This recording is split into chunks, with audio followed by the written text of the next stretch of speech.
This week on Cocktails and Conversation, I am here in Traverse City, Michigan, about to head inside to the Suds and Snow Beer Festival. We got our snowshoes, we got our leis. It is a Hawaiian festival in the woods, and come along and let's meet some of the great people here in Traverse City.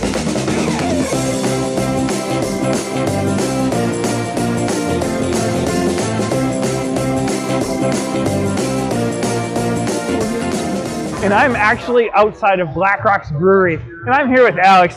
You are the head brewer here, right? I wouldn't consider myself a head brewer, but a brewer, right? I make beer. You can consider me the head cellar guy. And they pay you to make beer, right? Yep. So there you go. That counts. The beer, yeah.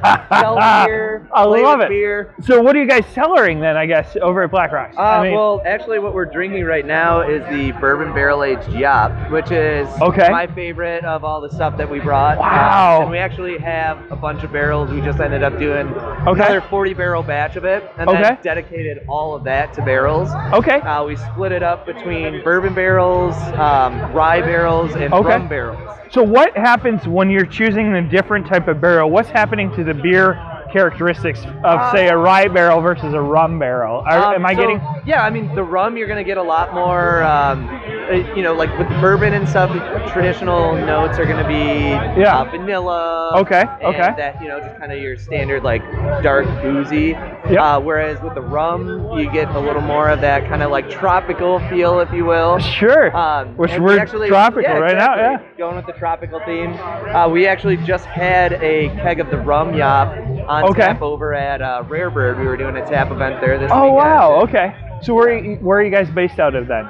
We are based in Marquette, Michigan. So just the neighbors to the north, right? You're across the bridge. Yeah, we're one of the few people that came down for this festival. I love it. Yeah. I love it. That is absolutely incredible. The only brewery that came down for it. Well, this is amazing. Let's try this out. Yeah, cheers. Cheers. Yeah. Oh, wow. And this is one that was in like the bourbon barrel, right? Absolutely. This is amazing. You get all of those notes too. Yeah. How long? Woody character. It's great. How long would something like this age per se? On average, we're doing about a year for something like this. So it's our Scotch ale that we're aging. Some of those barrels that we just did, we actually threw our Murray project, which is our double IPA, into one rum barrel and one rye barrel. Those are gonna sit for about 2 months. Just because it's a totally different style of beer. Absolutely. It doesn't need to sit on that wood as long. That makes total sense.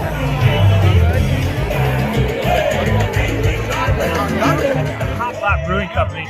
With the owner. Oh my gosh, dude, this is awesome. This is incredible. So how long have you guys been doing what you've been doing? It'll be 3 years in April this year. Okay. And how did you get started? Like, why a brewery? I don't know. I have a science kind of background with college and everything. Sure. And I was living in Chicago, and I had a totally different life. Yeah. And I had time during the day. And anyway, long story. And I just got into homebrew.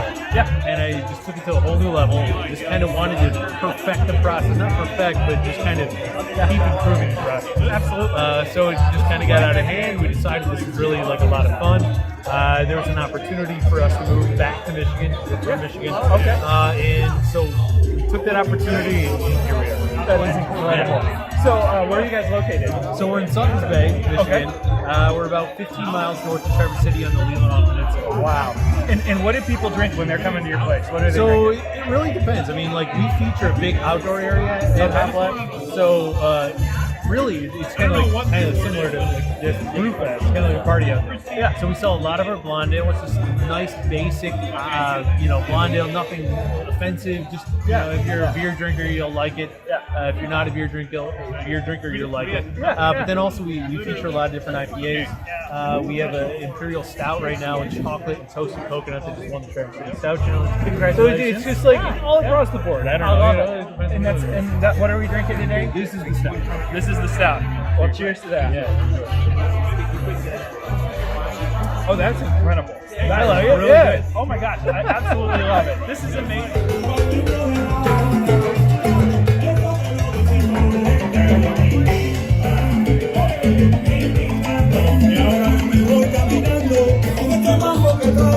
Vacilalo como yo. All right, so we are still at Suds and Snow. This has just been incredible. It's just beginning. It is. It really is. I'm with David and Kelly. They own Cedar Springs Brewing Company, and holy cow, you guys have been like blowing up. How long have you guys been doing this? We opened in 2015. Okay. Yeah. This is our second year coming to this, which is great. And of course, this year was a little crazy because of the West Michigan, Winter Beer flooding in Grand Rapids. We had the flooding, so it got pushed back. But we divvied up our crew, and half of us came here, and half of us. Oh my gosh, there. So that is we so cool. Both, That is so cool. And things have just been going crazy for you guys. Like, tell me about, like, how did you get started? Why did you do this? Like, why would you open a brewery in Cedar Springs? How much time do you have? I started in the industry started home brewing back in 1988. Okay. I started brewing professionally in Germany in 1994. Really? And so I spent a number of years over there. I came back and tried to open a brewery in Grand Rapids in 1996 and was told that would never work in West Michigan. And so us founders and Robert Thomas were all trying to get open at the same time. Okay. And obviously they did. Robert Thomas didn't make it. Founders is incredible. Yeah.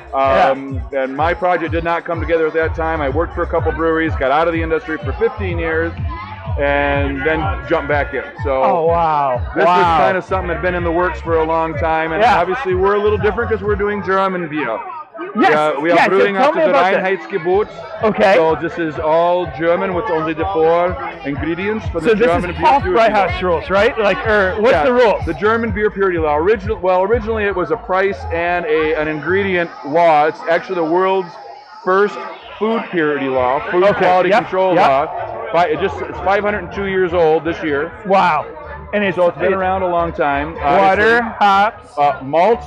Okay. Originally it was barley, but now it's malt, so it can be other grains too, rye or wheat, which you're going to drink here.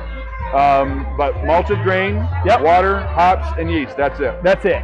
So you're getting really a lot of diversity with just those 4 ingredients. And we'll get people that'll drink well, how are all these? There's no seasoning, there's no spice, there's no flavoring added to that. It's all those 4 ingredients that are creating these flavors with the balance between them. So that's a little bit of the magic in the brew house. I love it. So what are we drinking today?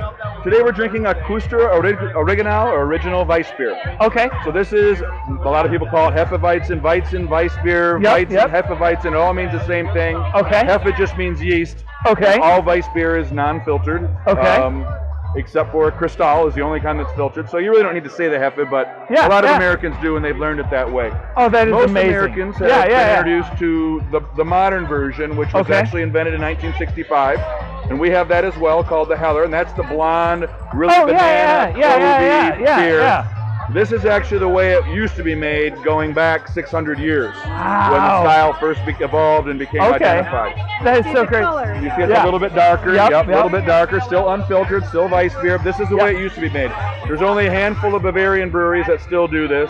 Okay. That, my knowledge, we're the only ones in the U.S. that make it full time. That's amazing. So it's an old style of beer, and but it's been our top seller and quite refreshing, if I do say so myself. All right. But it's it's unique. It's gonna have some nuttiness to it, a little bit of that same banana character. But it's a little more balanced. It's not quite as fruity. Okay. Okay. Well, cheers. Let's try this out. Oh wow! So come on, trinken. This is amazing, and you get the nutty. I got the nuttiness, almost like what you would say a brown ale would taste like. But there's a little bit of esteriness to it, a little bit of nuttiness, a touch of banana, banana nut bread. Some people would say. So good. And again, that's all being. To the nose. And that's all it's all coming from just those basic 4 ingredients. That's it. Amazing. Let's try some of that. All right. Yeah. Here you go. This is the Jungle Fungus from Lake Ann Brewing Company, and it's a session IPA, but most people in Lake Ann you just consider it a regular IPA because everybody drinks loud. So we don't do a lot of imperial. Okay, that's good. That's good. Well, cheers to that. Oh wow, that is incredible. You get the hops, you get what's classic with the IPA, but it's very drinkable. Yeah, you can drink a lot of it. This isn't something that your face it can get you in trouble. This is so good. Well, thank you guys so much for watching. As always, remember, whenever drinks like this are had, they should be sipped and savored, never enjoyed in excess. Thank you.